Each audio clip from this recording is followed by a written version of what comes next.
Good afternoon, everyone, and a warm welcome to all of you joining us today. On behalf of the Indo-French Chamber of Commerce and Industry, I'm delighted to welcome you to the webinar on Resilient Inclusion, the Way Forward. Before we begin, let me quickly walk you through a few points.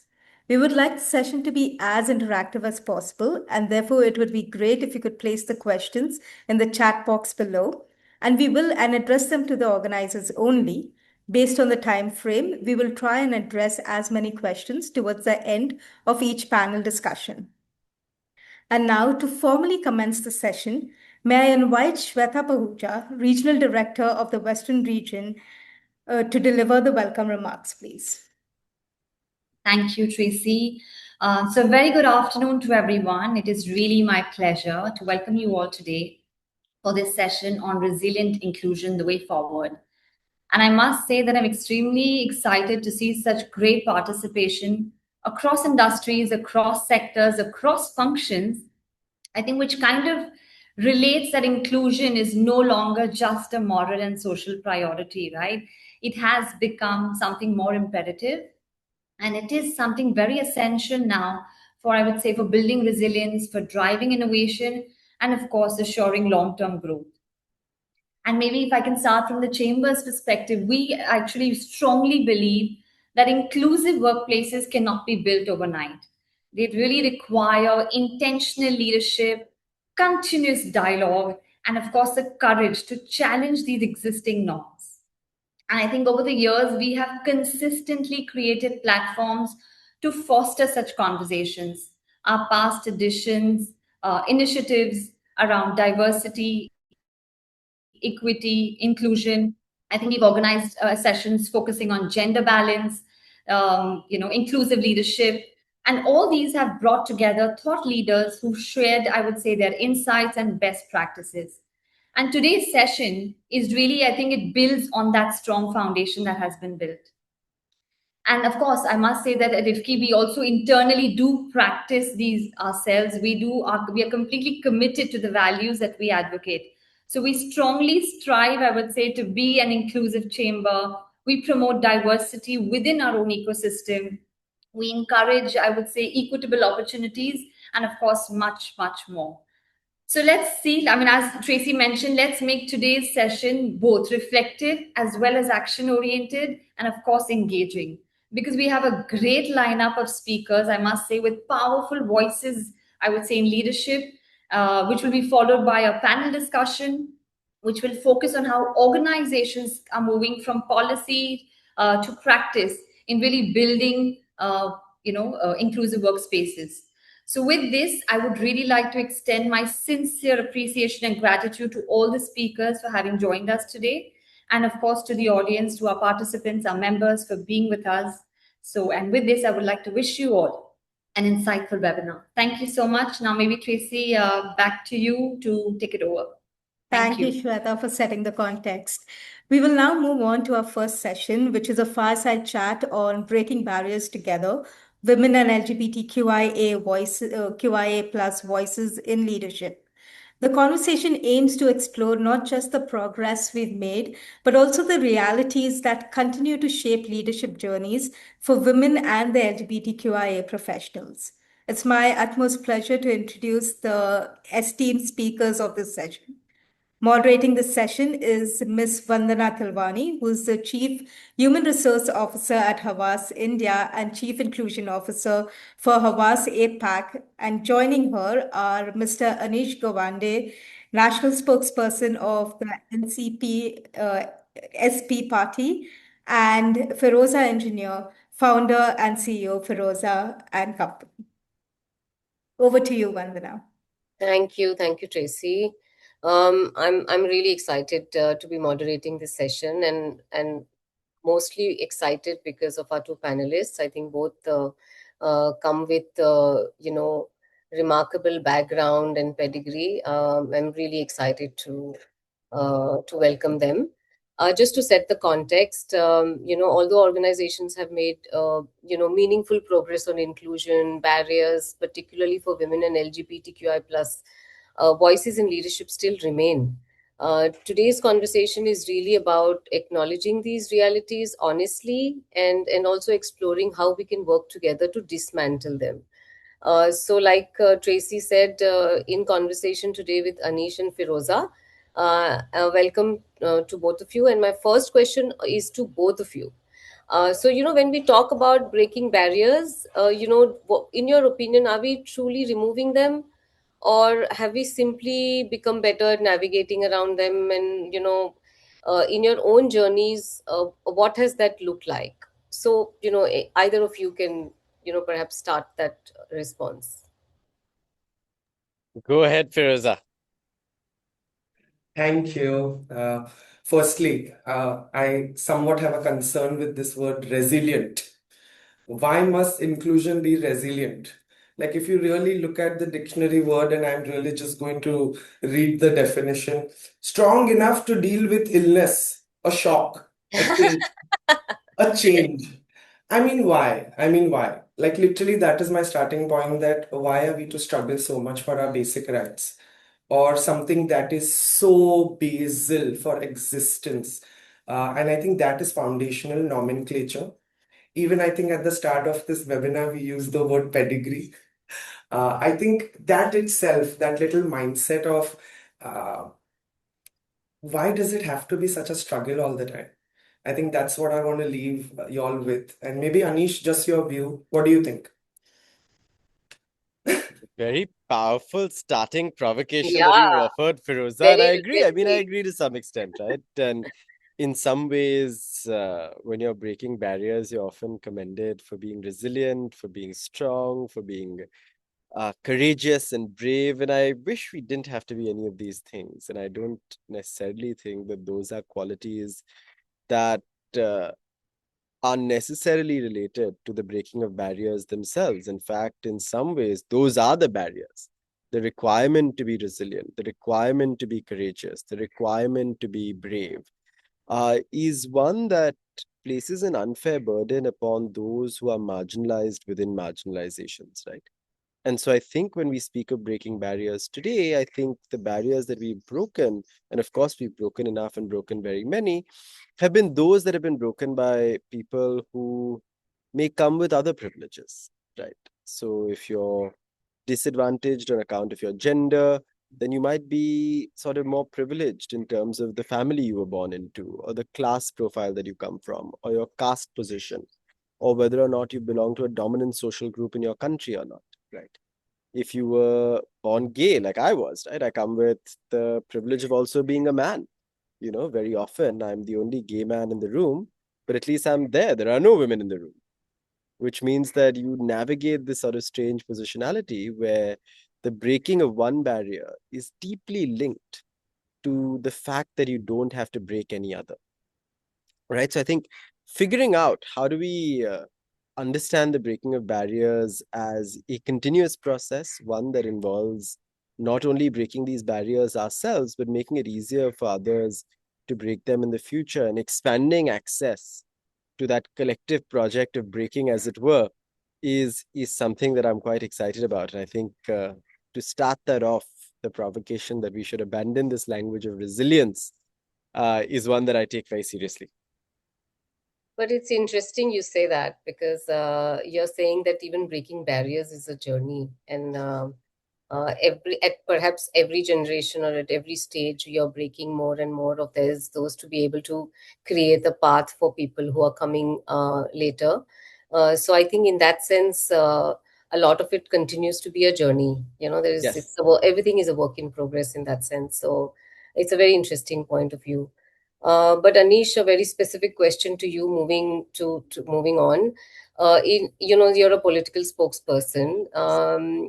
How do today's, the public narratives or policy frameworks that exist today in our country, how do you see them influencing the this process of inclusion, particularly for the LGBTQI plus community, or even the female population? In specifically in the leadership spaces, do you see I there is mean, a dramatically, absolutely, yeah right? Dramatically. I think we underplay how important it is to have those in positions of power uphold inclusion, equity, and dignity as foundational values. I think we were all in for a rude shock when President Donald Trump assumed office and said that DEI is no longer important, right? Yeah. I think it was a moment where corporations headquartered in the US almost overnight abandoned their commitments to DEI, sort of pretended Yeah. like inclusion was no longer an important value, and many Or of not the a problem. initiatives, or not a problem, Not a correct? problem. Right? It was Yeah. not a problem at all, and therefore not something to be celebrated or even to be Yeah. aspired towards. Yeah. And I think you really did see a sort of global withdrawal of Yeah. the, and it required a narrative alliance to be formed. I mean, I'm very happy to be here with IFCCI because France has been incredibly important in that narrative. I think President Macron has reiterated his commitment to inclusion and diversity. He hosted a few of us last year, particularly LGBTQ plus rights leaders in Paris with the then Prime Minister Gabriel Attal. And France has taken significant steps to ensure that a rupture in the narrative caused by a major player disavowing from Yeah. inclusion does not Yeah. lead to a cascading impact, right? So you deal with these troubled waters where suddenly the inclusion that you'd come to take for granted, the progress that you'd come to take for granted is halted in its tracks, right? And we think of progress as something that's linear. We think of society always going forward, right? And that narrative always becoming one that builds upon narratives that have come before it. But at a moment where we're witnessing those narratives slide back across the world, I think public perception matters more than ever before. And making the case and making a very strong case for the fundamental need for inclusion, for why it's important to have diverse voices on the table, across caste, class, religion, gender, region, language, sexuality, gender Yeah. identity, I mean, Age. across various sort of identities. I think we'd skipped over the good part in some ways in making the rationale for inclusion very clear and widely accepted before we embarked upon all of the projects that we did embark upon. And we've had a setback and we're beginning that process anew. So I'm excited about this. I think the shift in the narrative also allows you to acknowledge how fragile the narrative of inclusion was to begin with, and you Yeah. build back stronger. Yeah. Thank you. Thanks for sharing that. It's interesting to have these kind of conversations, especially in the political, arena in India. Thank you for that. Firoza, from your experience in the corporate leadership role, how do you see organizations doing enough? Do you think they are falling short? Do you think there's a mismatch in the intent versus actual reality? um, what is your take on that? What is your view on that? Sure, thank you. Um, Maybe I want to just take a few steps back and try and also synthesize the essence that I'm hearing, and maybe how, with the kind of work that we do with organizations, whether it is building awareness, Yeah. building some form of analysis, and then application, right, when DEI comes alive. However, I think in the Indian corporate diaspora, especially, we confuse power centers and accountability. And really, that is the issue, even with the political landscape that we look at. We kind of sometimes assume that, okay, it's leadership. Are they accountable? But is that the power center? Uh, so I think that fundamentally first is kind of discovered. So when my organization and I, when we enter workspaces, literally that is the first thing we want to figure out so that our efforts don't go down the drain. Yeah. Or, because that's misunderstood. Somebody sitting somewhere thinks this is important as a checklist, but somebody sitting right below those lines doesn't look at their life as a goddamn checklist. No. So I think the fundamental start point is really figuring out that piece. And I would say we are catching up. Yeah. Yet there is change. I do see the change. However, there isn't much, I would say, that there isn't much intent and rationale. And I'll maybe give you an example to kind of understand a positive intent, but that's kind of completely gone out of the window when it's not matched with action, right? Couple of years ago, somebody from the community who does similar work shared this story when we all met up as advocates. They mentioned they worked with a multinational in India and they wanted to do something. They wanted to bring in more awareness, almost like the leadership telling them that let's do something we have heard a lot and let's launch an initiative and just Bad, like a bad. surprise, yeah, surprise and awe the people. Somehow through their leadership, they narrowed down on Firoza, why don't we introduce a same-sex health insurance policy? Let's just introduce it. Let's just, bring it out in the open that this is something we're doing. Mm. And we're like, yeah, great, that's a great idea. But how about first creating awareness?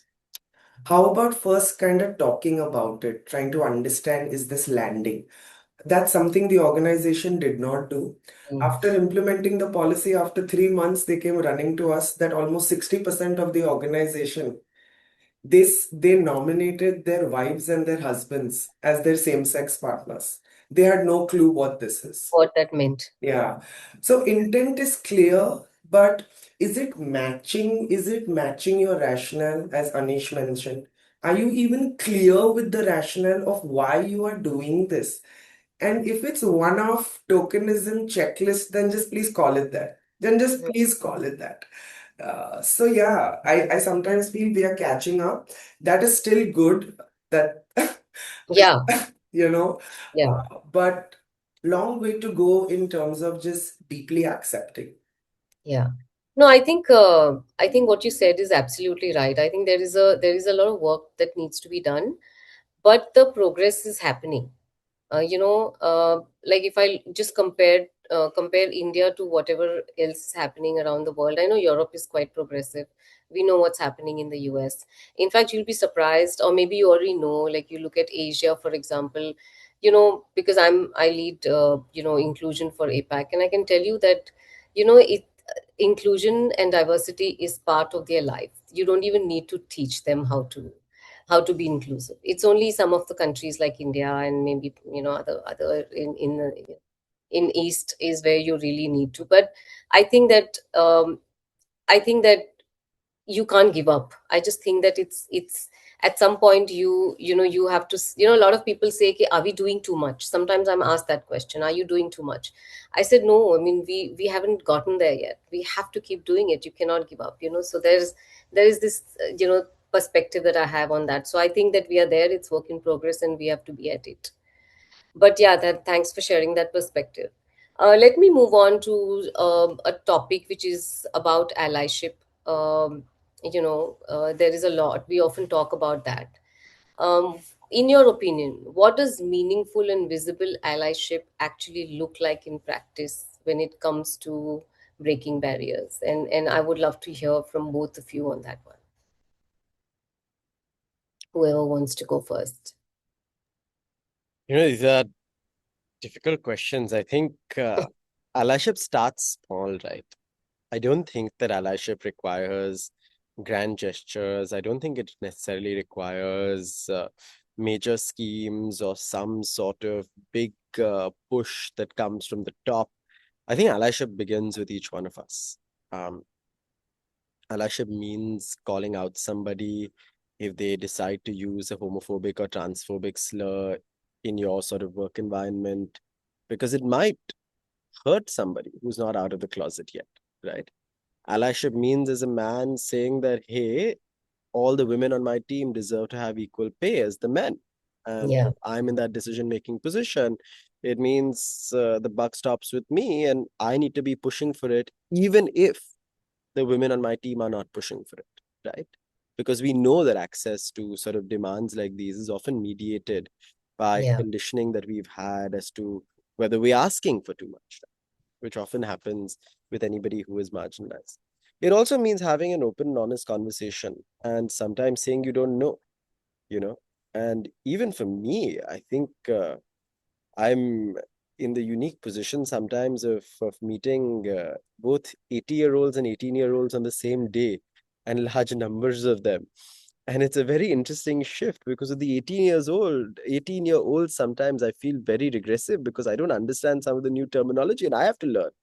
I don't understand a lot of the sort of concepts around gender identity and sexual Yeah, orientation and conversations they're having. that's true. And sometimes with the 80-year-olds also, I feel very regressive because I feel like they're far more advanced and they've moved to a Zen state of mind where they're like, I actually don't care Yeah, about like how you identify or what pronouns you use. As long as you care about me and I care about you, that's fine. And so I think yeah, allyship should begin with a politics of care, one that prioritizes just being kind to each other and listening to each other and leading with good intent. And once that fits into place, I think the rest of it just flows very naturally. yeah. It's about the empathy, right? It's really not about uh, so much about action. I mean, even if fundamentally, if you accept and you empathize, I think that itself is a very good starting point, in my opinion. Firoza, what is your take on that? Yeah, again, I'm so happy, and Anish, I'm going to jam with you. I've written this entire piece on inclusion is care. If you care enough, you can be inclusive. And here is maybe how I slightly see it differently. When I'm working with senior leadership on these so-called sensitive topics or these so-called topics that not part of our culture, somewhere before I reach these topics, I'm actually touching upon allyship within. Are you okay with different parts of you? Are you absolutely okay with the shitty version of you, the dark side of you, the shadow side of you, and the great and the nice side of you? Is there allyship within? Because Acceptance. if it's not, I don't even think I can behaviorally or character-wise expect you to be an ally for somebody else.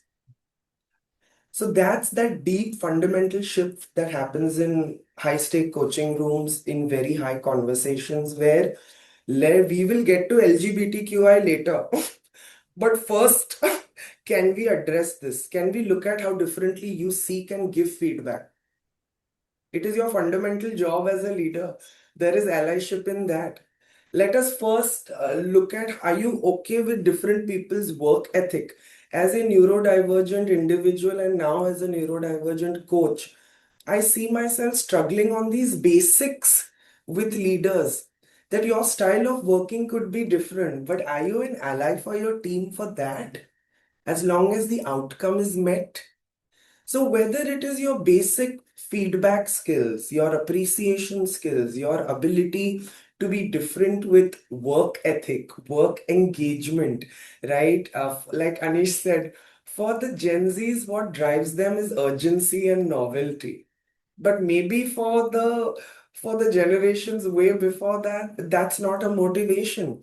So first, let's look at the brass tacks. Let's look at some basic allyship touch points before we get into this heavy duty for you to change your belief to understand maybe what allyship is. So that's my slightly different view to help leaders understand that this is hygiene. This is leadership hygiene before you kind of get there. Yeah, so what you're saying is the is there acceptance?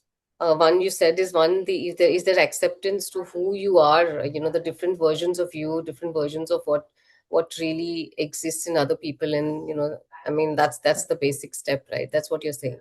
Yeah, and sometimes it's easy to take people from the known to unknown. And I've seen maybe in my work, instead of just shocking people with this is what change we want to bring in, maybe kind of hand holding them and taking them through some basics helps them kind of see that, see that Ubuntu of things that like I exist because we are, and we exist because I am. And somewhere helping people look at you are an ally even if you show up. You don't need to do something drastic, or you don't need to change your belief overnight. Yeah. Fair enough. I think that's a very important perspective. So, if both of you, this is a question to both of you, if you had the power to drive one change, one immediate change that you think would meaningfully accelerate inclusion in leadership, what would it be and why? Rosa, you have to go first on this. This is your day in, day out. I'm being an ally to you. Yes, I will go first. Absolutely. My team knows this about me. I'm almost anal with this, or I'm almost like, okay. I wish I could sit across the table, and I actually do that. Uh, Sit with leadership, sit with those power centers. Again, power centers are not necessarily leadership, they could be anywhere in the org structure. But literally, pen, paper, sitting with each leader and going like, can you tell me in an entire day, what are the things you allow? And they'll be baffled. They'll be like, what do you mean? I'm like, no, let's go down to the brass tacks. What do you allow? Like, what do you allow in your day to take place? And the leader goes like, meetings, conversations, oh my God, this delay, oh that issue, oh God, I have still not solved for this. Because quite fundamentally, if you look at any book, any theory, anything, it will funnel down to culture is what you allow. So either you are allowing inclusion and allyship or you are not. And sometimes just to sit across the table and just outline a day in a life of a leader, that what are the things that you're allowing that you don't even know are just happening and taking place and compounding over a period of time. And then you sit back and go like, oh shit, this has become culture. Yes, it has. So I think that would be lovely for me, literally to sit in my one-on-one rooms to make that list and to really go step by step. What would we like to start? What do we want to stop? What do we want to continue? Maybe just that. So, what I hear, correct me if I'm wrong, what I'm understanding from your response is that even culture has to be intentionally built. So you're saying that at any point you cannot sit down and say, it's happening, but you have to mindfully build the culture that you want, even if that means for inclusion, right? That's what you're saying. I am saying whether you realize it or not, culture is being built. I Yes. am saying take an intentional look at what you are allowing to compound. Because whether you are purposefully doing something or not, it doesn't matter. The culture is building itself in your ecosystem, in your power structures, in the organization, in that little group. And I'm sure we understand now that it's never about one culture. It's always those micro cultures that happen and where people come into loggerheads later, even as founders, that this is not something I agreed with. You agreed with it. So literally sitting across the table and doing that difficult, icky dipstick of what have you just consciously or unconsciously allowed, and it's happening. And then you blame it on culture. But culture is not some esoteric fuzzy-duddy thing that you're gonna change, man. No, it's happening. So you might as well take a stock of it. Yes, Anish, over to you. Yeah, Anish, No, what? because I really like, I love that Firoza has addressed what was my unease with the question, which was that there are no magic wand solutions, right? And that is the challenge. That whenever I get asked a question like this, I'm like, what would you do first? I mean, why have we There must landed be here to begin something with? on top of mind, something that you feel like No, would. no. So I'll just come there, right? And I think uh, understanding this as a continuous process, right, as something that compounds over time, as something with a long history is very important. I think it's the challenge we face in a lot of our work across not just inclusion, but I mean, if you look at the state of our roads today, right, or Yeah. flooding in our cities, same problem. There's no magic wand now. I mean, we should have thought of this 20 years ago. And then probably a city like Mumbai and Delhi would not be flooding the same way it does. And now that it does, you're suddenly caught like a deer in the headlights and you're wondering where do you start. For me, particularly when you work across very large and diverse workforces or workspaces, right? I think it's very important to create spaces where people can hang out with each other. And I think that's very underestimated, right? And I know that a lot of young people now have started off their careers working entirely remotely. They work only online. They don't meet their colleagues in person. They're often inducted online as well. And so their work is completely divorced from a human element. And of course, some companies have tried to do this in terms of retreats. Multiple experiments have been sort of created as to how you can create a bonding that's required for people to not just work well with each other, but to know and like each other, right? When you're asking for a favor because you can't make a meeting and somebody else has to sort of step in for you, you don't do that as a command or as something that's sent across as a formal bureaucratic email, but you do it as something that you would ask of a friend, right? And so building those spaces where people can meet each other, can learn to look beyond their differences is very important, because on the one hand, I like to take this back to our unfortunate school textbook model, right? The solution to any problem for our government is to add a chapter in a textbook, right? So, we don't care about disability rights, add a chapter in the textbook. We don't care about women's rights, add a chapter in the textbook. We don't care about transgender rights, add a chapter in the textbook. I mean, nobody's reading that textbook, right? And in fact, when inclusion is almost shoved down your throat, it becomes boring and detached from the lived reality of inclusion as a process through which you're learning to look at the world through someone else's eyes. And that usually happens when you're getting a drink together, or when you're sort of having a cup of coffee together, or when you're having lunch together, or taking a walk in the middle of the day together.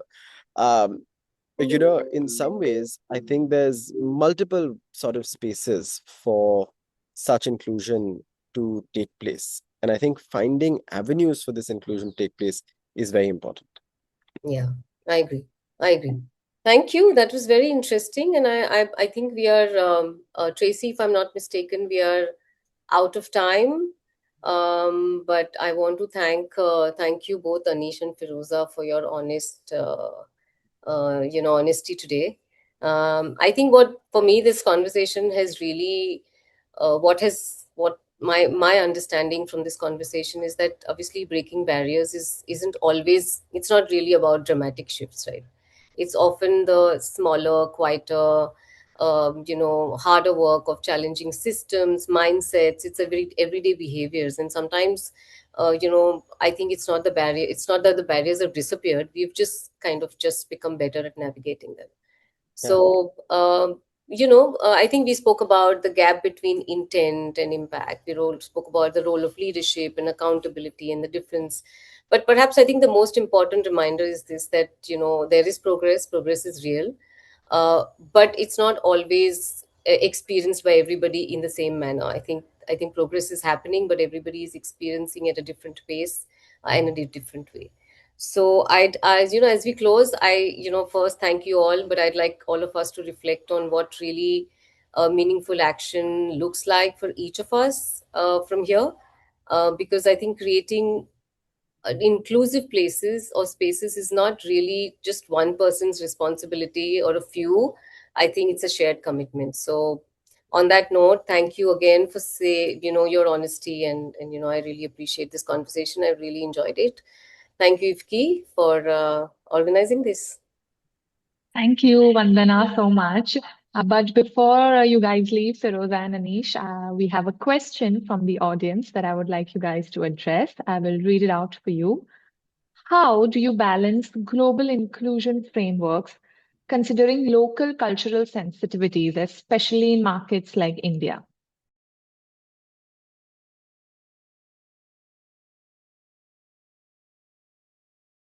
Any one of you can take it.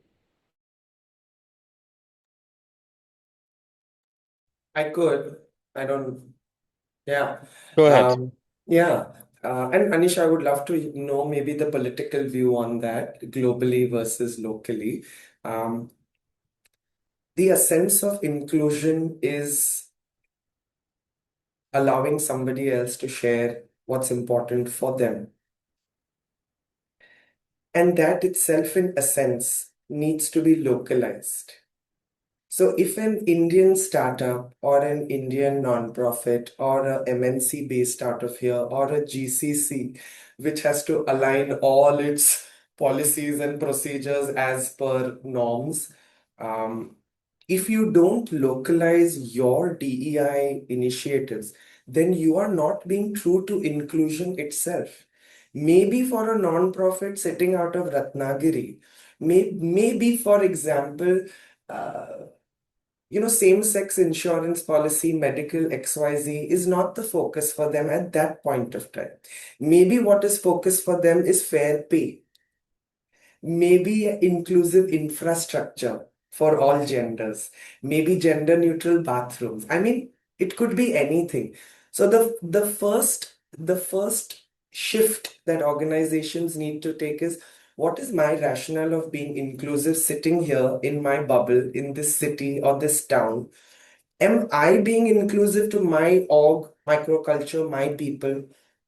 I think that would be literally the first step. Yes, globally, what is happening? Great. It is for that culture, that organization. But what is inclusion for me? Can I look at that first and be true to that? Because then, only then do I have the gumption when I stand across other organizations and compare my org. Then at least I have something to say that I did this because this mattered to me. And then moving towards, as you grow, what matters globally. Yeah. Anish, what do you think? Good question. I think the first is a bit of a myth buster, right? I think it was initially assumed that global inclusion standards won't work in India. And that myth was firmly and sort of unquestioningly busted by companies like Godrej and Tata, which are century-old companies that managed to do LGBTQ plus inclusion without a single blink of an eyelid by anybody who was their employee, right? So we unfortunately sometimes don't give ourselves enough credit for how inclusive we are already as a country and how accepting we are of inclusive frameworks that might seem Western in name, but are actually very Indian in terms of their essence. So we've grown up. I mean, we're a country, for example, divided by religions but united by festivals. We've always had no problem celebrating. I mean, just last weekend was a beautiful example of that. You had Gudi Padwa, Navroz, Navre, and Eid back to back, and everyone celebrated all of them, right? And so we're very used to this idea of inclusion being something that we're used to as part of a multicultural, multiracial, multi-ethnic, multi-religious society, multilingual society as well, right? So one, I don't think they necessarily are inclusion frameworks that come into direct confrontation with each other as much as they're perceived to come into confrontation with each other. And I think absolutely, exactly like Firoza said, I mean, you have to adapt these frameworks to your own context. In many ways, these frameworks, unfortunately, don't get adapted to context soon enough. Disability rights is a great example. Very often offices, companies don't become accessible until they have a disabled employee or until somebody is going through a temporary disability. For example, you've gotten a fracture, or you've gotten some kind of inability to climb a stair, possibly at the level of senior management, which is when the discussion around, oh, we should have a lift or a ramp comes into play, right? So, in those circumstances, I think it's very important to acknowledge that you address the concerns that you have around you, and then also build for concerns that you know might be preventing people from joining you in your mission, from being a part of your organization, and taking some of those steps proactively so that when the time arises, after the building is built, you don't have to spend a lot more money to build a lift shaft when you could have done that already. Thank you so much. That was very well put. One last question before we close this fireside chat. Is inclusion fatigue a real challenge, or is it something that is sometimes just used as a justification to slow down progress on gender and LGBTQIA plus inclusion?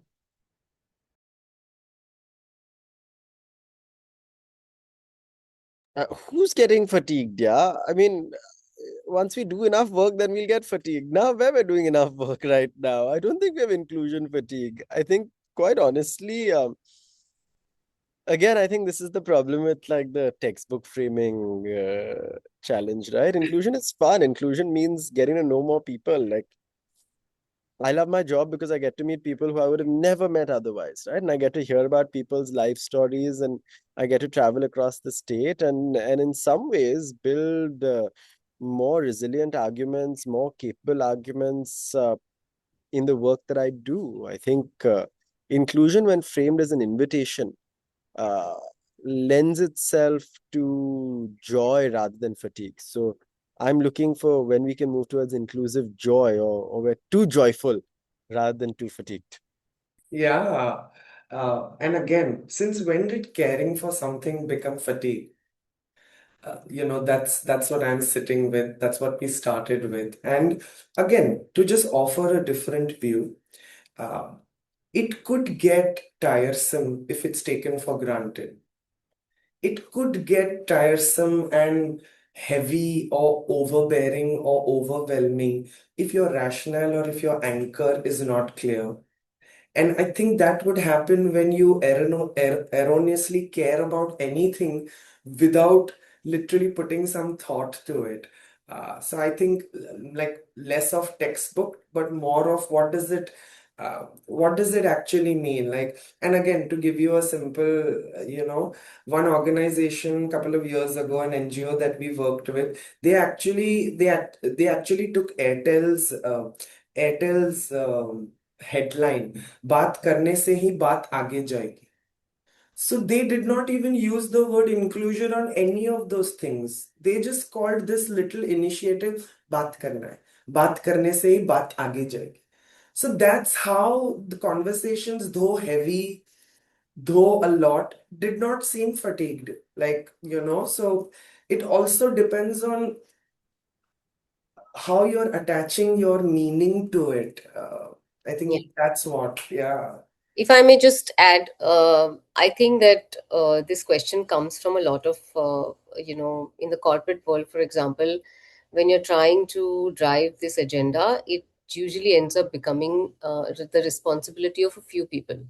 It's Sure. not, and then when you're just doing it on your own and you don't have management support, you don't have leadership commitment, you don't have, uh, just that overall organization interest in the agenda, then the fatigue is, and I think that's fair. Yeah. So Yeah. I think every organization is at a different stage of evolution. And I highly recommend organizations that, if you're not at the ready to launch a program of that intensity, then you should always hold back and take smaller steps. Um, Unless you don't have that top level commitment and some backing, it's going to fall flat. So I think that is Yeah. where the fatigue is probably word coming Yeah. from corporate point of view. And Yeah. I can relate to it because I know the first 2 years of me trying to do this in my organization, I was just talking on my own. And you have to make people care for this, and it's a lot of work. But once Yeah. it does, then it's fun, like you said, then it's joyful, then you're just seeing the progress. You're talking about not gender, then you're talking about LGBTQ, then you're talking about disability, then you're talking, it's just then it just becomes this whole Yeah. beautiful journey, Yeah. And I had someone also tell me that, Firoza, are we in the DEI phase? What CSR was 15 years ago? There was a CSR phase, right? 15 years ago, every organization saying CSR mein kya kar rahe ho? Yeah. CSR, CSR. So is this the DEI phase? Again, Good point. It's a very Again, yeah. right? That is noise. That could just be fluff and that could be a phase. But I would urge organizations, and I'm taking this platform and genuinely submitting and saying this, that DEI is strategy. It is not a checklist. It cannot be sitting with an HR executive as a stretch program. Usko DEI de do. Sorry, that is not DEI. It sits with your people strategy. It sits with your KPI, and organizations who do that, they flourish because it kinds of drives into everything. The kind of people you hire, the processes you make, and the performance measures that you decide. So when DEI sits along with org strategy, it totally flows in and works. Yeah. But thank you for that, Vandana. Absolutely. I just want to quickly add to that and say that I completely agree with Firoza here again, because in some ways, of course, we're treating DEI as something that we should do because it's the right thing to do, but also it's the only thing you can do right now to attract the best talent. The best talent in the country right now simply isn't going to come to your company if you're not focusing on DEI, if you're not focusing on making every employee feel equal.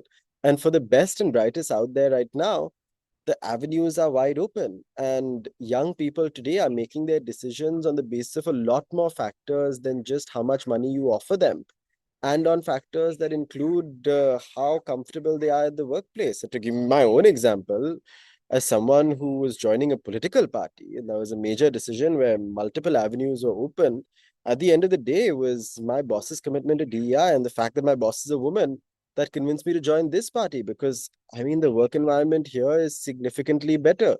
And so, what I always keep telling people, particularly the men around me, is that for the men, it's always a question of being told, how do you hire more women? And I keep saying, you've already assumed that you're in a position to hire the women. Why don't you think about how can you work under more women? And that should be a starting point. And so I think on that note, DI is certainly not an afterthought, but one that powers your ability to get talent in a way that nothing else can. Totally. Absolutely. I don't want to run workshops where I get, needs like Firoza, I think women need to be treated differently. We need techniques and concepts on how to lead women different. But not happening. Not happening. As you rightly said, it's not one group. Doesn't work that way. Wow. Thank you, Vandana, for stirring this. Thank you. It's very close to my heart. But we've really enjoyed listening to both of you. Thank you for your thought-provoking responses. Over to you, Tracy. Thanks, Vandana. Thank you, Vandana, Anish, and Firoza for a thought-provoking conversation. What stood out, I think, it was not just the perspectives you shared, but the honesty with which you all addressed the progress and the challenges that still remain. The discussion beautifully highlighted the intersection of policy, corporate practices, and lived experiences, bringing to light what really takes to move from intent to meaningful inclusion. Thank you once again for this. We will now move to our second panel discussion on inclusive workplaces in a VUCA world from policy to practice. The session will focus on how organizations can move beyond intent and translate inclusion into meaningful and everyday practices. Moderating this session is Ms. Zainab Patel, independent DE&I consultant, and joining her is Ms. Dipti Sharma, head HR, Avens India, Captain Raman Raina, head HR Rinwen Lawton, also part of Sengoba Group, Ms. Sumati Sehgal, Vice President, Data Centers and Secure Power, Schneider Electric India, and Garima Verma, Head Diversity and Inclusion from Technic Energies India Limited. Over to you, Zainab. A very good afternoon to all of you all, and thank you for being with us on a hot Wednesday afternoon and continue to be an engaged audience. I absolutely love that you have been listening to us from the last 48, 50 minutes now, and you will continue listening to it as we progress to this next very interesting panel that the Indo-French Chamber of Commerce has put together. So thanks to you, team, for bringing us together to be able to talk about it. And it's titled very aptly, Inclusive Workspaces in a VUCA World. What are our learnings from policy to practice? As a moderator, I do have the liberty of making a few opening remarks, but I'll keep it very short and under a minute. So I believe that we are having this conversation at a time where, and I say this with full responsibility, where workspaces are no longer very stable systems. There are constantly changing shifts that are happening. some driven by war, some driven by inflation, some driven by technology, some by changing business models, and of course, what we are seeing as in the resultant global uncertainty, and also the evolving workforce expectations from us as an organization, etc. And it's in this environment that inclusion often becomes something that organizations articulate well, but do not always test under pressure. And because the reality is so simple, inclusion is easy when things are stable. It becomes real when there is stress, when targets are tight, when teams are stretched, and when decisions have to be made quickly. So, that is a space that we're actually going to be exploring today with all of you. And this fantabulous panel members that the team has put together. And this is not about what policy says, but actually it's something that continues to be held in practice. So I am going to start with a quick round robin to set the expectation with the reality on the ground to all of my panelists at this point in time by asking you to give me a very short, under 1 minute response to this question. In each of your experiences, when pressure increases, what gets prioritized first? Inclusion or business outcomes? And I do not have the order on my screen, but maybe I can just start with Dipti, followed by Sumati, and then Captain Raima, and then maybe Garima, and then we'll reverse the flow as we get along. So Dipti, over to you, please. Sure. Thank you. Thank you so much, Zainab. And of course, firstly, thank you so much for having me part of the panel. It was a great half session that we heard, and I hope this session is equally interesting. Zainab, I think in terms of under pressure, like you said, what gets prioritized. Unfortunately, whether we like it or not, I feel under pressure, inclusion is usually, if it's not linked to business outcomes, I feel that's something that really ends up getting deprioritized. Even if the intent may not be wrong, inclusion tends to often get ignored, maybe not even part of the conversation. And as they say, inclusion is a privilege, right? And when it's hard times, when it's times of pressure, I think that's something that sort of goes at stake. Thank you. Sumati, over to you, please. Thanks, Deepti. Thanks, Anand. I think great conversation that happened earlier, and I was listening in. Very interesting perspectives from the panelists there.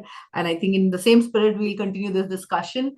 I couldn't agree more with what Deepti said, that, when there's pressure, when there's business outcomes at stake, and especially in a current environment, which is extremely uncertain, which expects us to do fast decision making, which expects us to deliver outcomes, right, under all kinds of pressures that we are seeing in business, inclusion does tend to take a corner sort of a seat, right, in the discussion.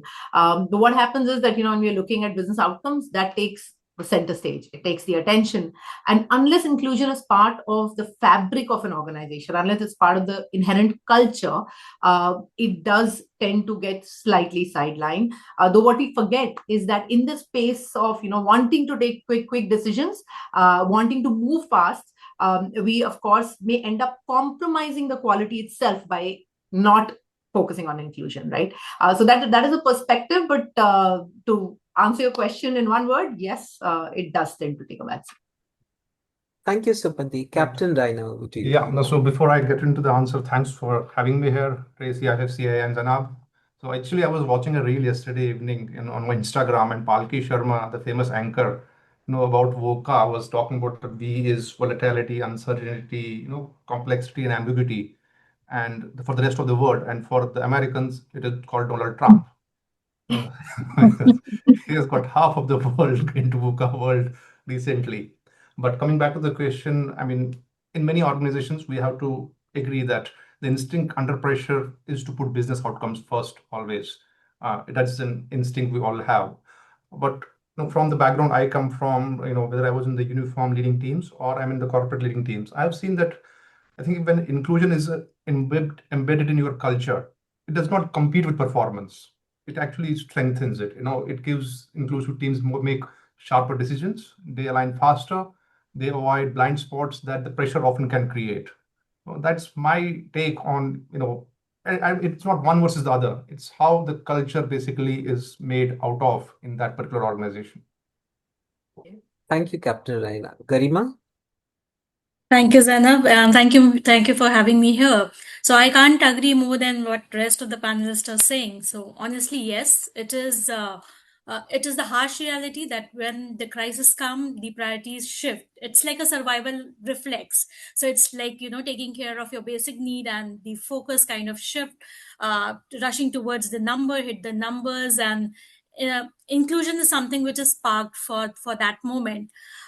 So unless it is, of course, it is in the DNA of the organization. And we should also keep in mind, I think that's and what everybody else said, that it is actually inclusion that kind of protect us from the business outcome under pressure. So unless and until it is there in the DNA, and it's a natural way of dealing how we perform business. So if that continues, that is not something which we need to focus on separately. Rather, it is in our DNA, and it becomes the way of how do we operate as a business, and the outcomes comes naturally, which is kind of linked to all the inclusion initiatives. So unintentionally, of course, we kind of move from the long term result to kind of getting into a very logical way of finding out in terms of business outcome. But yes, inclusion definitely has a seat on the table, and business outcomes cannot be reasonable without inclusion into practice. Thank you, Garima.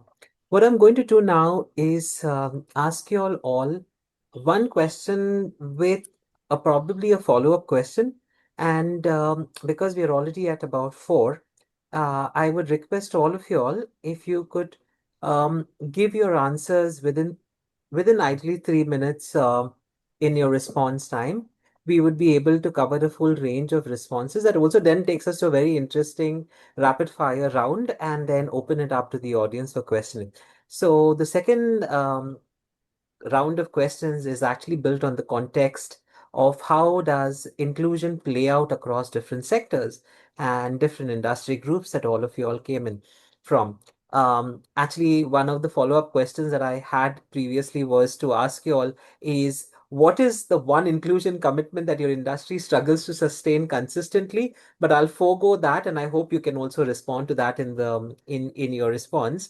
But I will actually start with Captain Raina and ask is uh, you have worked in highly structured, extreme high pressure environments as well as corporate settings.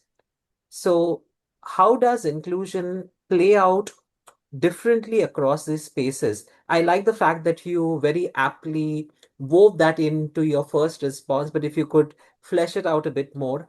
And what can organizations learn from that in today's uncertain environment? And Captain Ryan, the follow-up question is that what is one mindset or practice from that experience that corporate India is still missing?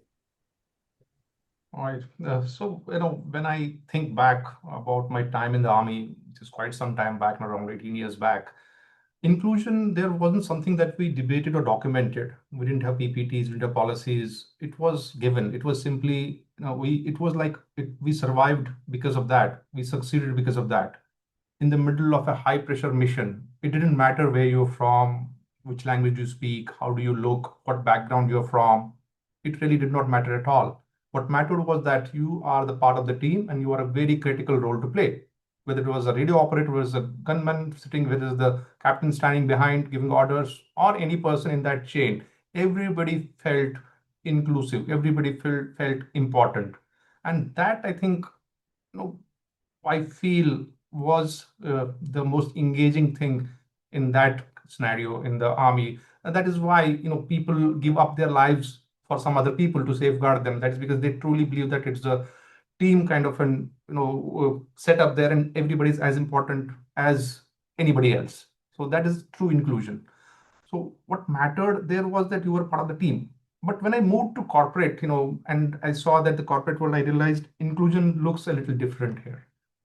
We rely on policies, frameworks. Sometimes we have to have structured policies. We send mails, emails to say that, oh, we need to be inclusive. And then these are important. But in a volatile and uncertain world like we're living today, policies, I don't think alone can make the cut. If we don't have a sense of belonging, if what makes difference in practice is that how leaders at each level, from the ground level to the topmost leader, show their inclusive behavior, how employees are feeling safe voicing out their ideas, and how the organizations are adapting to the diverse realities of their workforce across plants, offices, organizations, or geographies. We actually, if you make them feel important, inclusion will be a byproduct. So that is my take on the two different sectors I have worked on. And one thing I still believe, your follow-up question was about one industry struggles to sustain. I mean, right now I'm working in a manufacturing organization primarily, and I must confess that we're still struggling with gender inclusivity and workplace safety of women, whether we like it or not. It's a harsh fact of our life in manufacturing because it was traditionally a man-dominating industry, and the mindset change is taking slowly. But it depends then how convinced you are to make that change, and how, like for example, in one of the plants they said that we cannot employ women in the third shift. The plant was based in Gujarat, so I said, why not? The Gujarat government rules say that if you take an approval from the concerned authorities, we can do. And we started the third shift. We set up a line where we said we'll have 80% of the women working on that line. Trust me, it took me 6 months, but it worked. Today, there are 85% women working on that line in the third shift, including. So it is, again, despite the policies like what POSH Act or, what consistently we are trying to do, those will not help if the leadership is not aligned and it does not come truly from your heart. Otherwise, it will become a policy and a paper note to show.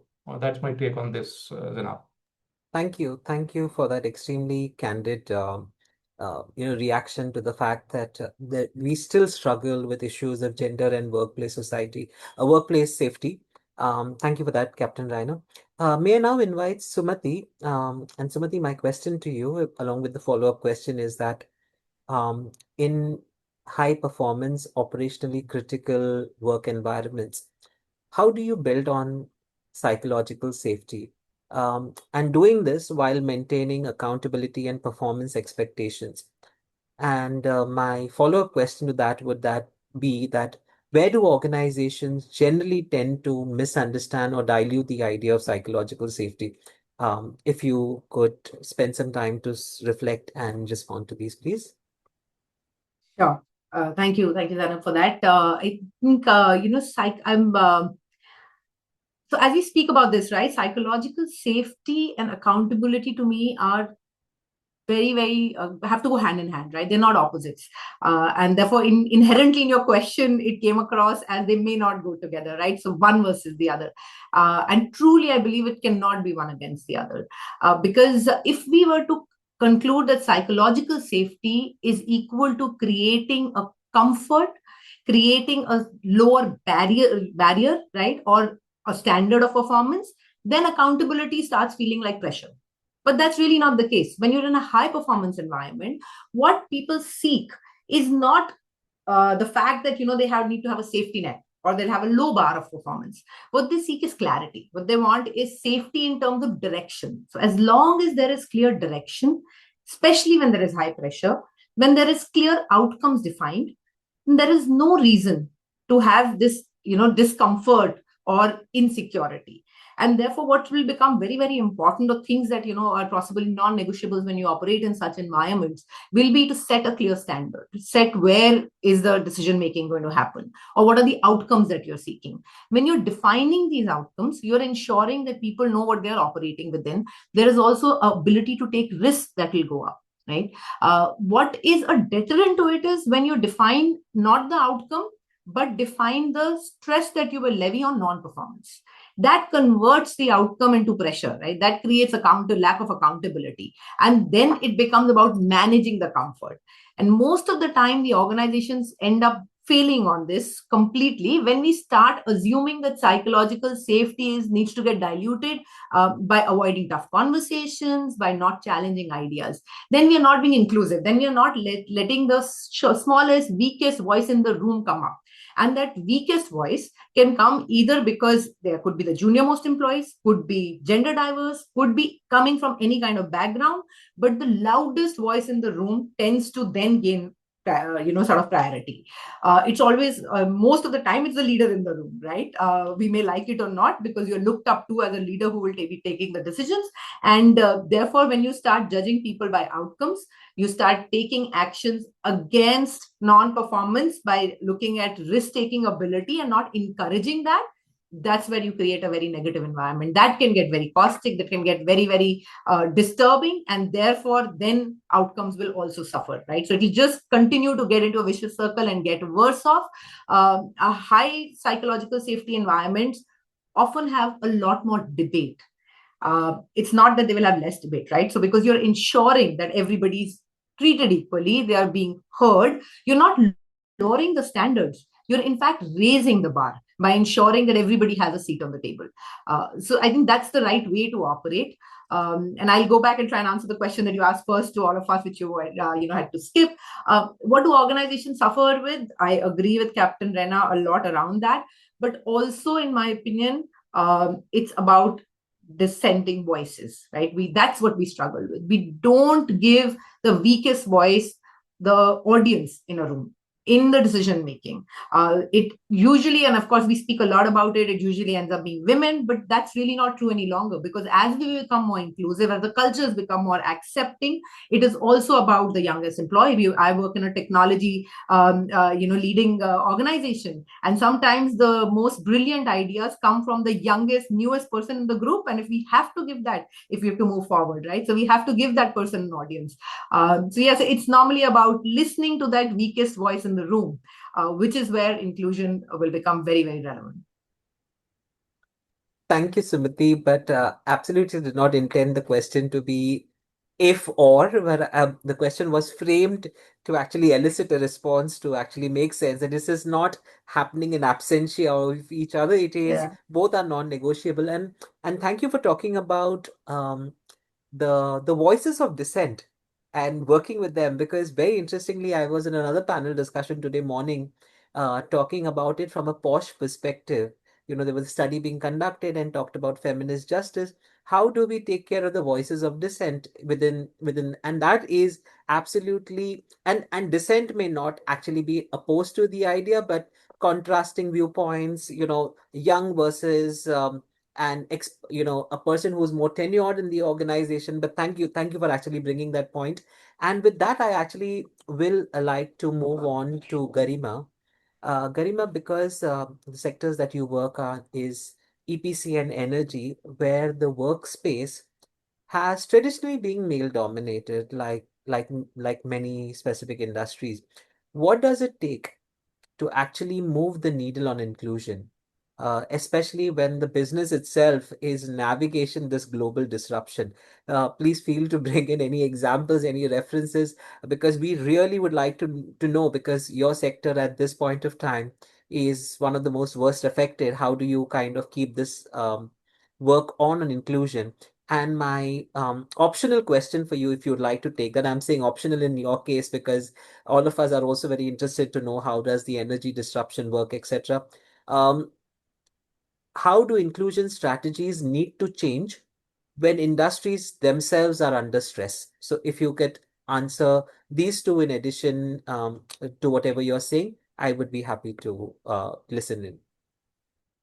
Yeah, thank you, Zainab. Thank you for that question. And you rightly said, right now, our industry, which is into oil and gas, it is adversely affected with the recent war, and of course, the VUCA world and the Bani world, which is now happening, that is actually impacting us. So now, having said that, how being into EPC sector, how we need to ensure that our D&I strategy, they kind of move they are able to move the needle.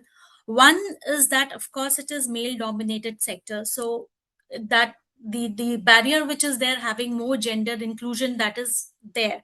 So that was there since ages in our industry, because again, while the women who graduate in STEM, they are like 30 to 40% in India, but when it comes to being into energy sector, it's very less. So we are actually not tapping the pool, and while the sector is in boom, it becomes imperative because it has competitive advantage as well.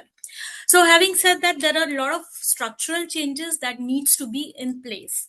So that is something which our organization is, and most of the organization in this field, they are doing. They are working on not just having representation of the women, because you can hire, but how you can retain them. So having those kind of structures, and like what Mr. Raina said, Captain Raina said earlier, that you need to send women to the remote areas, so having that kind of safety, which is also very important. So that is of course one aspect. And second, which is there in our industry, that most of the we have different mix of employment category, and employees are working at very remote sites. And if I give one example, so there was a war which was going on between India, when India and Pakistan, they had this exchanges of missile. One of our refinery was actually at the Barmer site, and that's where and what Sumati spoke about psychological safety, that is where it comes really into action. Of course, one is taking care of the gender, females or women over there. So how we are addressing that part. So having them on board was easy. You hire them and you have, like, we have 30%, 40%, it is easy to say. But then taking care of their needs in such adverse time under the stress is something on which in EPC sector we really need to have in our DNI strategy. Second, again giving the example of war, and especially in the VUCA world, most of our employees, they are expat in the Gulf area. So nearly 60% of population of Gulf is actually expat. Now the psychological safety becomes even more imperative. It is, we have people across India, different culture, different ethnicity, race, they are over there. So how do we ensure that we do take care of the anxiety and the brutality which is there? How do we take care of them? So that's somewhere we need to work on those aspects when it comes to the EPC sector. And one thing which is also which we need to take care of, how do we embed this in inclusion strategy in our safety, quality and delivery, because that is something which is bread and butter of energy sector. So we ensure that safety remains, it's key for whatever do we do. So similarly, the simple thing of talking about the psychological safety, talking about giving respect to each other, trusting each other, being inclusive, is something that has to be not in policy. And I really like what Anish said. It is not about having those in the textbook, but rather how we can actually imbibe it in our day-to-day delivery. So that is something which is really very important for EPC, because it's unlike corporate sector, wherein you can train employees being on their system, you can give them post training, you can give them inclusion training. But when the real people are there on the site, they hardly have their access to computers. So imbibing those little nudges in their daily practice is something which has worked for us, and that is something which, especially in the current stressful scenario, is becomes imperative for our kind of setup. And coming to your second optional question, that what needs to be changed, is the framework which is there, it's more traditional. So I think when the world has really become brittle, anxious, and we really don't know, there's a lot of geopolitical changes which are happening. The framework has to be something around which is more which is agile, which is kind of agile and can change, keeping in consideration the changes which is happening. So here I'll just share a small example. Like you asked, the example that we can share. So we had a lot of expat in the Gulf countries, and bringing them here, that was never in any of our DNI agenda. So it just happened because you have to call them. It was in bulk, but at the same time ensuring we do care of other sensitivity along with the psychological safety. That was something that has to be really quick on the spot, and which was not. And how do we train leaders also to deal with that? So that is where something which we need to evolve, that is the transformation which is needed very much in our DNI frameworks. So yeah. Thank you, Garima. I absolutely love the examples that you gave to give us a real sense of what actually happens when you go on in the field and these kind of situations pop up. Thank you for that. And my last question, and it was actually positioned intentionally for you, Dipti, because for me, it is moving from intent to implementation. And from your experience, what do you think are the most common gaps between DI strategy and execution? And I'm actually going to take the liberty of calling out some of the gaps, which, including me as an ex-leader of multiple organizations, dealt with. One is that fragmented initiative versus a systemic design, which also then requires a multi-year year outlay, budgets, etc. Visibility versus the real impact, matrix sometimes that are often without any meeting, and uneven leadership and ownership of initiatives. So, and if you just had to simplify this, what are one thing or a couple of things that the organization needs to fix first? Okay, thank you for that question, Zainab. In terms of the gaps between strategy and execution, I think taking a step back, one of the key points that I think is whether companies, and to simplify it, whether companies even have a D&I strategy in place, right? Or are we focusing on what is called random acts of diversity? And I think in the previous panel also this was spoken about a lot, right? Disassociated, distinct, disconnected, and like fragmented, like you said, actions or initiatives, because they are just that, they're actions, they're initiatives. These are not strategies, these are not long-term plans, designs with a clear metric. So I think that's the first gap I feel. uh, Second, in terms of, even if these initiatives, what is really the objective of an organization, right? uh, is it starting out, is it optics, is it publicity, is it branding, or is it a genuine effort to better the life of people at the workplace, help them reach their potential, and accordingly, then get all the other good things that come with it in terms of productivity, engagement, and all of those things, right? And oftentimes we end up stopping at the D of the DNI, right? Diversity. We don't go beyond, and what we forget is that diversity is more a representation, right? It is inclusion which ends up making people stay. And this is one quote which I had read, or I was given long back when we were doing all those diversity trainings, and I thought it was it's very interesting, which says, diversity is being called to a party, inclusion is being asked to dance, and if you want to take it further, belongingness is dancing like no one's watching, right? So what are we doing? Are we just inviting people in, or are we really making them feel involved and a part of the organization?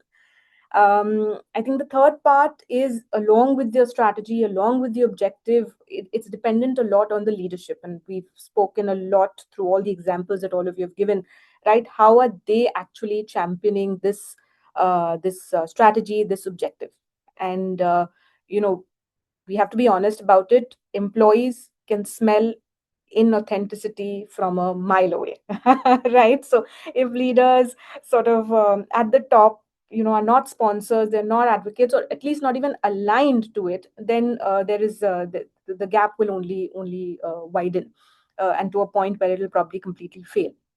Maybe couple of other points. One which which is very important, along with the strategy, is what are the metrics and how are we monitoring them, right? So strategy has to be underpinned by success factors. And while we all will have metrics around the DNI plan that we all have, but what are these metrics that we are measuring, right? Are we looking at only the number of trainings that we are doing, the participants that we are having, the sessions that we're organizing, right? These will not end up having long-term impacts. What is important is, and for deeper change, longer term impact, I think deeper metrics is important, which is which is looking at things like promotion rates, like retention rates, like succession pipelines, cut by a lens of diversity, right? That's when we will really know whether there is progress happening, there is movement, and there is measurable impact in the organization. And I think finally, I would say accountability again, linking back to the point on leadership, on authenticity, not holding the leaders and the people who matter and the people who make an impact, not holding them accountable for outcomes. It's going to be very difficult to ingrain diversity, inclusion, equity in the organization, right? So it's extremely important to have these objectives that as part of a leader's goals, as part of their KPI. And at the same time, do we have systems that allow for calling out biases? Do we have systems for that allow taking action when you see these biases? So I think these couple of points I feel are very important. If we and can help move the needle on the topic of D&I on the ground. And in terms of, I think you had a follow-up question in terms of how and what is it that we can sort of look at. Again, probably I think Anish or Firoza also mentioned it in the previous one. Just looking at one thing is obviously oversimplifying. So I don't think there is just one thing that we can do, but things like having authentic leadership, having the right data-driven decisions, having strategy in place. I think these are all important aspects, and we need to look at all of this depending on the stage that you as an organization are at and what matters to the people more. But at the same time, and lastly, probably I will say not to forget to celebrate the wins, and not to forget to celebrate the success stories that have come through, right? Because there's a lot of effort that gets put into it. There's a lot of positive intent that goes behind it. So any positive change is a step in the right direction. So I think for me these are things that matter and could make a lot of difference. Thank you, Dipti. And I have just two questions for a rapid response from all of you all before we end the panel. But I would also request the audience, if you have any questions, we are happy to take one or two questions. But while I ask the rapid fire questions to all of my panelists, if you do have a question, please pop it up in the chat box. We'll be happy to look and screen and take one or two. If you want to direct it to a particular person, please do mention. Otherwise, I will randomly allocate it to somebody. So starting with Dipti and then probably moving to Garima, Sumati, and then ending with Captain Raina. What is the one thing that we need less of in DAI and one thing we need more courage on? I think to maybe take the second one, more courage on. I think one is definitely being more authentic, and not doing things just because it's the right thing to do. I think that's important. And what do we need less of in D&I is what you asked, right? I think, like I said in the previous one, just random, disconnected, fragmented acts. I think that's something we definitely need less of. Thank you so much, Dipti. Garima, over to you. Okay, so what we need to do less of DI, I think it's less relying on just one champion. So DI is not just a single point of failure. And in fact, somewhere we mentioned also that it's a collaborative effort. So yeah, that's one thing which we need less. And one thing which we need to have courage on, that is to have courage to challenge that this is how we've done it always. So we need to challenge that more often. Sumati, over to you. Yeah, so one thing which we need less of, clearly checkbox initiatives, right? Just they move around like paperweights. So we don't need policies without behavior. We need to change that. I just add to what Deepthi was talking about. I think she mentioned a lot around strategy being important and having outcomes. I have a slightly different view. I think it's culture that comes first, because you would have heard culture eats strategy for breakfast. You need to get the culture right, the strategy will follow through and it will get executed. And on the same note, if one thing we need more courage on is calling out biases. Clearly out, making it sure that everybody in the system has the freedom to call out a bias just when they see it. Thank you, Sumati. And Captain Raina? I think, Sumati took both my answers, what I had prepared. But not because, see, I think what we need less of is to that just say do something which is not authentic. For example, just be fashionable there, that DEI is in fashion, so let's also have some DEI seminars. And what I think we need more courage on is to do some real groundwork on moving the needle and not just send mails and policies. We did an intentional inclusion seminar, with different kind of people at plant levels, at sales offices. After 1 year, when we realize they help, I'm not saying they don't help, but what is the measurable we are at the end of the day or the end of the year? How many leaders have we called out of not being inclusive?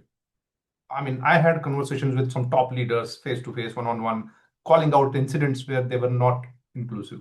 I think those are the things which we really need to do. I mean, just a small example which happened day before yesterday. The entire team was young. The manager is slightly from the different generation, and they were cornering him. So it's like he doesn't understand.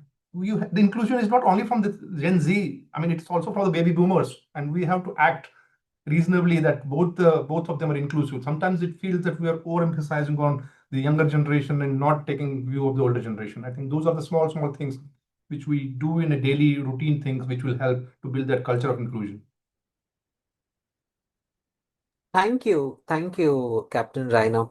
We have a question in the chat box from Amritpreet Kaur, who says that I have a question. How do we make sure our employees also become part of business strategy and understanding the why of DEI? I think, Captain Raina, your response partly address this in terms of the listening in that you did, the engagement, but also the calling out. Maybe I would like if Garima and Sumati can choose to respond, if you have the bandwidth to this. How do we make our employees also part of the business strategy and understanding on the why of DEI? Yeah, I'll try and take that, and Garima, if you're okay with that. The first, a question on, why DEI? It's more about sensitizing, and that is where the first step of inclusion starts, right? But if we do not know what we are trying to get to, we'll never get there. So you need to have a goalpost around it, enough conversation. So while the Captain Raina did say seminars partly help, it's these conversations which are more important. I believe sometimes when we do trainings, learnings, we do workshops, we don't get the right attention of our audience. We don't get the right outcomes out of it. And therefore, creating an environment where people can speak up is very important. So I'm representing Schneider today, and at Schneider, we have this culture of saying speak up. Right, which means we invite open conversations, whether it's in the corridor, whether it is not specifically with HR, not specifically with people managers, but with your managers, with peers, creating an environment where people feel safe to talk about it. And there they talk about DEI also, right, amongst other things, right? So that is where you start ingraining that small seed of change within the entire organization. From a business strategy perspective, I think it's important to start building it into the leadership culture itself. So while you look at KPIs for individuals and business outcomes, there need to be people KPIs which are not measurable at a surface level, which is not about what is the percentage of women in the organization, right? It has to be about how many of these people are actually moving in the organization, what opportunities you are creating. It has to go to the second level. We have a specific impact leader code where leaders are not measured by outcome at all. They are measured on what are the people initiatives. Are they actually encouraging risk taking, right? And that is what defines leadership at Schneider. It is not the business outcome necessarily and alone, right? So you have to bring both these together, and when that starts happening at the top, your teams start evolving in that manner, because that's the behavior you're showcasing as a leader, right? That's what you're expecting from your leaders as well in the team, and that's where it becomes correlated to the business strategy itself, not just a matrix. Garima, before you go on, I just realized we got two more questions, and I just thought that this is something interesting, and you should probably answer this. What are some of the early warning signs that an organization's inclusion efforts are not translating into real employee experience? Okay, so I'll take this one. So some of the providing the psychological safety, we spoke a lot about this, and that's where the role of a manager comes, somebody who's interacting day in and out with their team members, and they know what are the early warning signals that employee is showing. Some of the things which we tend to ignore, even if there is no escalations or there is no voice coming out, we think everything is quiet. So it's not, and everything is right if the thing is quiet, but it should not be like that. I think that's the signal that, that's where it demonstrates that probably we are not providing that kind of conducive environment wherein employees are even coming and speaking. They are not speaking up. So that means your plan of speak up culture or providing psychological safety or anything that we brag about in terms of building inclusive culture is actually a failure, because silence is not a peace. It's something which is just before the storm. So I think that is something which most of the organization, because we do have trackers, grievance tracker is there, escalation trackers are there, but then no inputs are there in those trackers. That itself is a question, and that itself is a warning signal that, hey, something is not right over here. People are not even speaking up. So for me, that's the foremost signal. Thank you, Garima. We have another question in the chat box that I also received, and maybe sorry, just give me a second. How can companies integrate inclusion into everyday business processes, hiring, promotions, performance reviews, rather than treating it as a separate initiative? Captain Raina, would you like to take a shot at it, or Dipti? I think, it's a very good question, but the answer lies in the question itself. Why do we have to separately run it? Why can't it be a business imperative? For example, in my organization, so when there are reviews every month about the business results, we also review what have we done in inclusion and diversity. So it is as important, and our managing director, just ask these questions very straightforward to very senior leaders that, okay, good results, but I'm very disappointed on the diversity and inclusion metrics you are driving. So it is making it complementary and not supplementary to business. So how do we make those metrics viable? And at the end of the year, when some people, for example, who are due for promotions and all, we go and check that, are these people displaying those behaviors of inclusion and diversity throughout? Or is there anything we need to coach them on? We have put external executive coaches for very senior leaders, making sure that they understand the true meaning of DEI, and it's not a check in the box activity, like I think earlier Sumati said it. So it's very simple, that how do you make it imperative to business results, and then magic will happen. Otherwise, it just becomes a policy or an email or an flyer on the screen. Thank you, Captain Raya.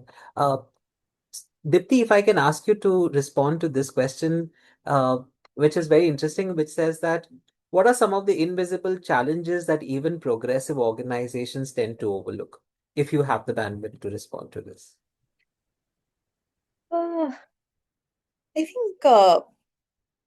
I think invisible challenges a lot of times comes in how leaders are really walking the talk. What happens is, it's about authenticity, right? It at the face of it, sometimes everything is hunky-dory, you're sort of acting the way you're supposed to be acting, but actually, when no one's watching, how are you really taking decisions? How are you really, just like in the previous question we were talking about, how are you promoting? Are you promoting the right the right candidates? Do you have, in your succession pipeline, are you really looking at the right people based on the potential that they bring, irrespective of diversity? So I think it's really there. I feel a lot of organizations, whether evolved, not evolved, somewhere or the other, it becomes a challenge. The only thing I want to add on to this, Zainab, if you allow me, is to, I think at the end of it, it is about how you trust your people under pressure in the VUCA world. It's the trust factor which, will supersede everything else. If the people really feel empowered, heard, and we don't micromanage them, and the clarity and the lead ownership and the cohesion will happen. But in corporate setting, we still default to control when it gets tough. So we should, I think, give them a sense of freedom so that their dreams are trusted, they're heard, and they're included. And that's the only point I wanted to just add on to what Deepthi said. Yeah, and I think, Captain, the trust is one pitfall. Sometimes people really, Absolutely. they struggle with. And we just believe that the leadership is the best one to just handle this situation. We're under pressure, so we have to perform. Sometimes, I mean, some of the other people can give much better solutions than I can think of.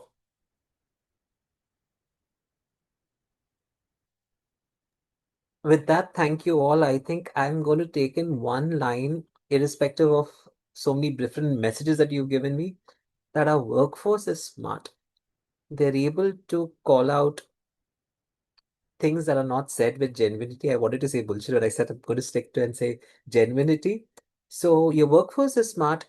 Look at the power of dissent. Look at genuine inclusion attempts and factoring in the why, because each one, unless you factor in the why, all of your interventions will be sporadic. I think I've been part of so many different panels where we all end up talking about great stuff our organizations done. This little panel really attempted to bring forward to light some of the challenges that we all face. And I think there is no workplace that is bereft of any challenges. So thank you all for talking about your industry, talking about your experiences, and sharing stuff in general.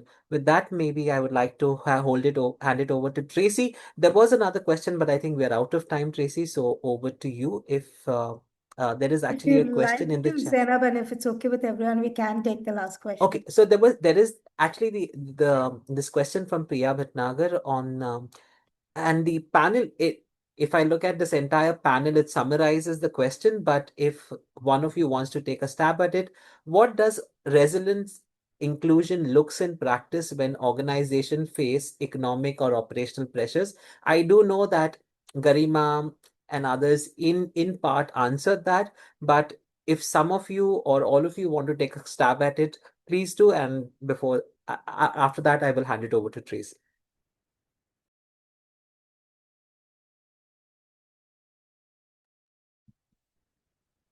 Sumati, would you like to take it? Yeah, you said what does resonance? No, I'm sorry. Resilience, Resilient. Okay. Resilient inclusion look like in practice?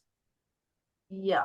So, of course, we spoke a bit about it, right? So, Yes. inclusion, of course, needs to be, sort of embedded in what we do as decision making, right? It cannot be a later priority. And when you need to be resilient, inclusion plays a very, very fundamental role, because you will honor diverse perspectives. You will, do trade-off. You will not do trade-offs between what needs to be debated. You'll not go by hierarchy. And therefore, you will be more resilient. When there is external dynamics at play, the world is becoming more and more fragmented. It'll become important that, when you set, and I spoke a bit about it, right, that you start setting up higher standards of performance. You hold people accountable for their outcomes. And therefore, you become more resilient to change that's happening. You become more agile because you're listening to everybody, which is coming from different perspectives. And therefore, to me, a resilient organization needs to have inclusion as a fundamental in the organization, right? It'll help you fight the odds. It'll help you stay the course. It'll help you ensure that you're more dynamic. You're taking more risk, right? In an environment which is going to be unpredictable, sometimes decision making will need to be quick, but also will have to be out of the box. And that is where listening to everyone will make you more resilient to, the environment. maybe I can just add on to it if time permits. It's like, I mean, the lesson which I carry back from the army into HR is that inclusion must go beyond compliance. It has to be embedded in the culture. And if people genuinely feel belonged and their contribution matter, in even tough times, uncertain times, inclusivity is not about equity, it's about resilience. When people feel heard, included, they stay engaged, they innovate, and they help organizations to come out of the negativity and complexity together. So I think the real power is in inclusion, and I mean that is what sums it up. So with the good times, bad times, inclusion is for all times. You absolutely stole my closing line. But having said that, Tracy, over to you, please.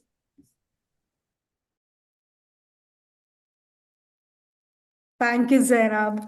Thank you, Dipti, Captain Raina, Sumati, and Garima. That was amazing. The discussion strongly highlighted the importance of translating inclusion from policy to practice, grounded real organizational challenges that were actionable approaches. And I think the perspectives shared today have certainly deepened our understanding of what it takes to build a truly inclusive workplace in a rapidly evolving environment today. And with that, it is evident that inclusion is not just a destination, but an ongoing journey that requires intent, action, and accountability. With that, I would like to thank everyone who were part of this conversation and all of you here. Have a great day, and thank you very much again. Thank you very much. Thank you so much. Thank you so much. Thank you. Thanks, Anna.